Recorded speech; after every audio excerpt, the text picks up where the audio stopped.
Hello, how's everybody doing? Welcome back to my channel. Hope everybody's getting along well. I have a devotional I wanted to read to you today. This devotional is entitled, In the Midst of Trials.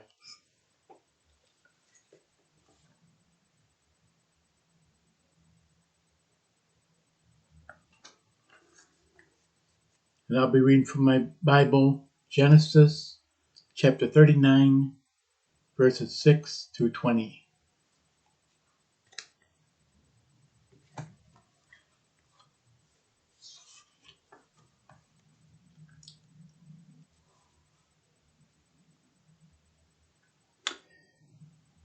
He left all that he owned under Joseph's authority.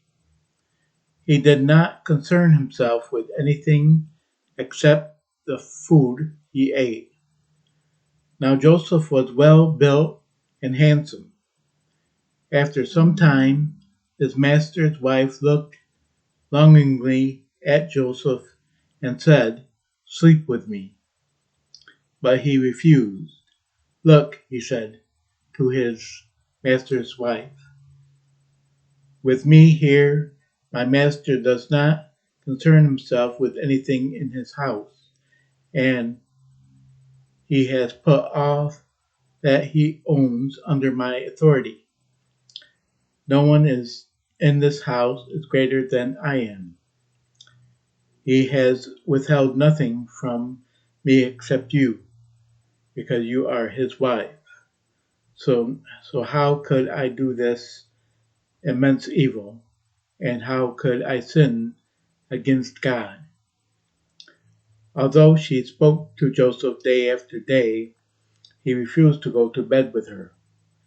Now, one day when he went into the house to do his work, and none of the household servants were there, she grabbed him by his garment and said, "Sleep with me." But leaving his garment in her hand, he escaped and ran outside. When she saw that he had left his garment with her and had run outside, she called her household servants. "Look," she said to them, "my husband brought a Hebrew man to make fools of us. He came to me so he could sleep with me, and I screamed as loud as I could. When he heard me screaming for help, he left his garment beside me and ran outside." She put Joseph's garment beside her until his master came home. Then she told him the same story. "The Hebrew slave you brought to us came to make a fool of me, but when I screamed for help, he left his garment beside me and ran outside." When his master heard the story his wife told him, "These are the things your slave did to me," he was furious and had him thrown into prison, where the king's prisoners were confined. So Joseph was there in prison. Oh, okay, that's the Bible reading. Now the devotion. Joseph's enslavement in Egypt lasted for 13 years and went from bad to worse. He lost his favored position in Potiphar's household and went to prison when the master's wife told lies about him.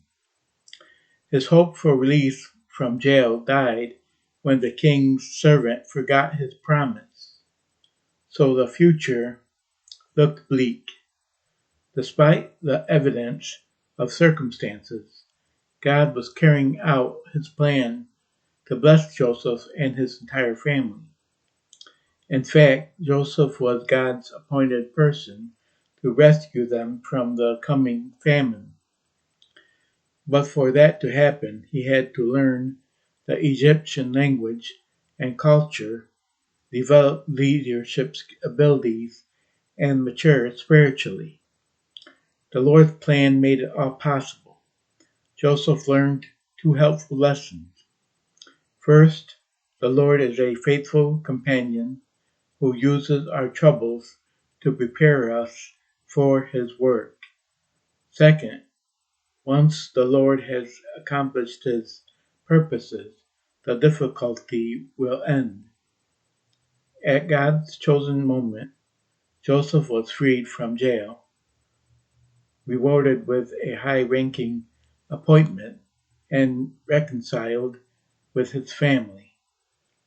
Adversity can be painful, but the Lord uses it to further his purposes and equip us to carry out his plan. What what he what is he trying to teach you in the midst of your trial? Amen. What's he trying to teach you? All right, that's it for the reading. Hope you enjoyed it. Hope you learned something from it. And until I read to you again, God bless you all. And goodbye.